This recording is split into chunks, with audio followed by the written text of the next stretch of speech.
ஹஜ் யாருக்கு கடமை? எல்லாரும் போக வேண்டுமா?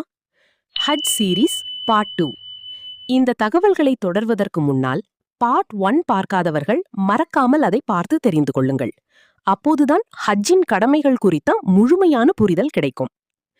இஸ்லாத்தின் 5வது கடமையான ஹஜ் வசதி வாய்ப்புள்ளவர்கள் மீது மட்டுமே கடமையாக்கப்பட்டுள்ளது. ஒருவர் முஸ்லிமாகவும் பருவ வயதை அடைந்தவராகவும் புத்தி சுவாதீனம் உள்ளவராகவும் இருப்பதுடன் பயணச் செலவுகளுக்கான பொருளாதார தகுதியையும் உடல் ஆரோக்கியத்தையும் பெற்றிருக்க வேண்டும்.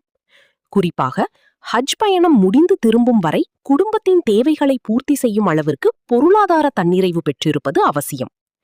இதற்கு ஆதாரமாக திருக்குரானின் 3வது அத்தியாயம் 97வது வசனம் வசதி உள்ளவர்கள் மீது மட்டுமே ஹஜ் கடமை என்பதை உறுதிப்படுத்துகிறது.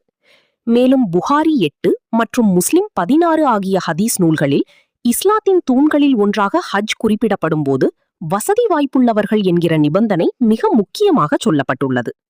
எனவே வாழ்நாளில் ஒருமுறை இத்தகுதிகளை பெற்றவர்கள் ஹஜ் செய்வது கட்டாயமாகும். மற்றவர்களுக்கு இது கடமையல்ல. இந்த வீடியோ உங்களுக்கு பயனுள்ளதாக இருந்தால் மறக்காம நம்ம சேனலை சப்ஸ்கிரைப் பண்ணிக்கோங்க.